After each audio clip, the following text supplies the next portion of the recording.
River link project নিয়ে কিন্তু যথেষ্ট সমস্যা তৈরি হয়েছে এলাকার স্থানীয় বাসিন্দাদের মধ্যে। প্রধানমন্ত্রীর অনুপ্রেরণায় কিন্তু মধ্যপ্রদেশে এই প্রজেক্ট শুরু হয়েছিল। এই প্রজেক্টে প্রধানত কী করার কথা ছিল?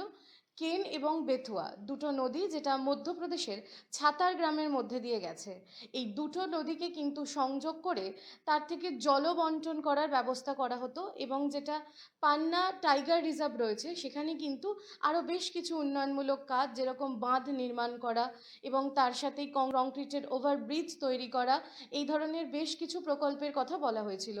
সেই উন্নয়নমূলক সংস্কার করতে গিয়ে কিন্তু প্রধানমন্ত্রী নরেন্দ্র মোদী ইতিমধ্যেই কিন্তু তার শিলান্যাস করেছেন। তবে সমস্যায় পড়েছেন এতে হাজার হাজার গ্রামবাসী, যারা ওই কেন বেথুয়া, যারা আর কি সংলগ্ন নদী সংলগ্ন এলাকায় থাকে, সেই সমস্ত গ্রামবাসী কিন্তু প্রায় শতাধিক গ্রামবাসী কিন্তু সমস্যায় পড়েছে তাদের রুজি রুটি এবং বাসস্থান নিয়ে। যখন এই প্রকল্পের কাজ শুরু হচ্ছে, অর্থাৎ এই যে কেন এবং বেথুয়া যে দুটি নদী রয়েছে, এই দুটি নদীকে যখন সংযোগ করা হবে এবং তার থেকে যখন জলবন্টন করা হবে, যে গাছ কেটে দেওয়া হচ্ছে, তার ফলে কিন্তু প্রাকৃতিক ভারসাম্যও নষ্ট করা হচ্ছে। তবে তার থেকেও বড় কথা হচ্ছে এই যে কেন এবং বেথুয়া যে নদীর সংলগ্ন যে এলাকা রয়েছে ছাতারপুর গ্রাম, সেই ছাতারপুর গ্রামের যারা বসতি রয়েছে তাদের কিন্তু অধিকাংশেরই জীবিকা নির্বাহ করে হচ্ছে এই বনভূমি সংলগ্ন অঞ্চল থেকেই। অর্থাৎ এই বন কেটে ফেললে বা গাছ কেটে ফেললে বা তাদের ওখান থেকে সরিয়ে দেওয়া হলে তারা কোথায় গিয়ে থাকবে তার কিন্তু কোনো হদিশ নেই। সেই জন্যে কিন্তু তারা বিগত কয়েক মাস ধরে লাগাতার আন্দোলন চালাচ্ছে। এবারেও তার ব্যতিক্রম হয়নি। এখনও তারা ওই কেন বেথুয়া যে নদীর চর রয়েছে তার পাশে কিন্তু প্রতীকী অনশন করছে। এর আগে ছাতারপুর গ্রামের যারা বাসিন্দা রয়েছে, মার্চ এপ্রিল মাসে তারা কিন্তু চিতা অনশন করেছিল। অর্থাৎ চিতা অনশন কি? তারা চিতা সাজিয়ে, প্রতীকী চিতা সাজিয়ে সেই কেন বেথুয়া যে নদীর চর রয়েছে সেখানে তারা লাগাতার শুয়েছিল। তাদের মূলত দাবি কি? তাদের প্রশাসনের কাছে মূলত দাবি ছিল যে এই ৪৭ লাখ যে গাছ রয়েছে সেই গাছ কেটে ফেলা যাবে না। এছাড়াও যে পান্না যে টাইগার রিজার্ভ রয়েছে, সেখানে তো বিভিন্ন রকম প্রাণী রয়েছে, শুধু যে বাঘ সংরক্ষণ করা হয় তা না, তাছাড়াও বিভিন্ন বন্যপ্রাণ, হরিণ, বিভিন্ন দুষ্প্রাপ্য পাখি সবই রয়েছে। তাদের দাবি যে সেই সমস্ত প্রাণও কিন্তু সংকটের মুখে পড়বে যদি এই গাছগুলিকে কেটে ফেলা হয়। তাছাড়াও তাদের দাবি হচ্ছে যে তাদের জীবিকা চলবে কিভাবে, তারা কোথায় গিয়ে থাকবে। তারা যে ছাতারপুর গ্রাম যদি ফাঁকা করে দেওয়া হয়, তারা এত বছর দীর্ঘদিন কয়েক দশক ধরে তারা সেখানে রয়েছে, কিন্তু তাদের যদি ওখান থেকে উৎখাত করে দেওয়া হয় তারা কোথায় যাবে? সেই কারণেই কিন্তু তারা প্রশাসনের কাছে যথাযথ মূল্য এবং তাদের পুনর্বাসনের ব্যবস্থা চেয়ে কিন্তু লাগাতার আন্দোলন চালাচ্ছিল।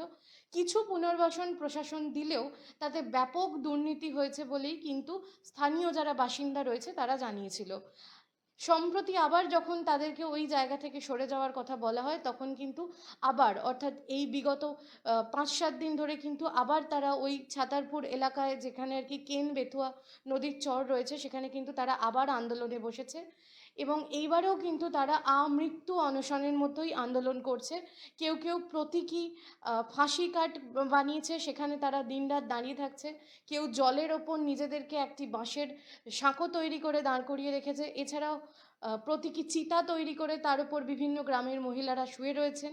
তাদের একটাই দাবি, যতক্ষণ না প্রশাসন তাদের সাথে এসে কথা বলছে, তাদের ওই জায়গা ছেড়ে দেওয়ার জন্য যথাযথ টাকা এবং পুনর্বাসনের ব্যবস্থা করছে, তারা এভাবে তো বেঁচে থাকতে পারে না। তারা এই আমৃত্যু যে আন্দোলন সেটা তারা চালিয়ে যাবে। অর্থাৎ পরিবেশ রক্ষা, অর্থাৎ গাছ রক্ষা, এছাড়াও নিজেদের যে বাসস্থান তার রক্ষা করার জন্যই কিন্তু লাগাতার মধ্যপ্রদেশের ছাতারপুরের যে শতাধিক গ্রামবাসী রয়েছে তারা আন্দোলন চালিয়ে যাচ্ছে। শুধু কিন্তু মধ্যপ্রদেশ না, ঋষিকেশেও কিন্তু আমরা দেখেছি যে বানিয়াওয়ালের যে মহাসড়ক রয়েছে, সেই মহাসড়ক সম্প্রসারণের জন্যও কিন্তু প্রায় ৪,০০০ গাছ কেটে ফেলার কথা বলেছে প্রশাসন। এই ৪,০০০ গাছের মধ্যে কিছু গাছ কাটতেই কিন্তু পরিবেশ কর্মীরা ক্ষুব্ধ হয়ে উঠেছে। শুধু পরিবেশ কর্মীরা না, স্থানীয় মানুষ, ছাত্রছাত্রী এবং যারা পরিবেশের ভালো চায় সেই সমস্ত মানুষ কিন্তু রাস্তায় নেমে আন্দোলন করেছে। অর্থাৎ জল, জমি, জঙ্গলের অধিকার বাঁচানোর জন্যেই কিন্তু ঋষিকেশের সাধারণ মানুষ যথেষ্ট তৎপর এবং তারা সেই আন্দোলন লাগাতার চালিয়ে যাচ্ছে। ওই ৪,০০০ গাছকে অন্য কোথাও, অর্থাৎ ৪,০০০ শাল গাছকে অন্য কোথাও প্রতিস্থাপন করা এবং ওই ৪,০০০ গাছ যাতে না কেটে ফেলা হয় তার জন্য কিন্তু লাগাতার আন্দোলন চলছে।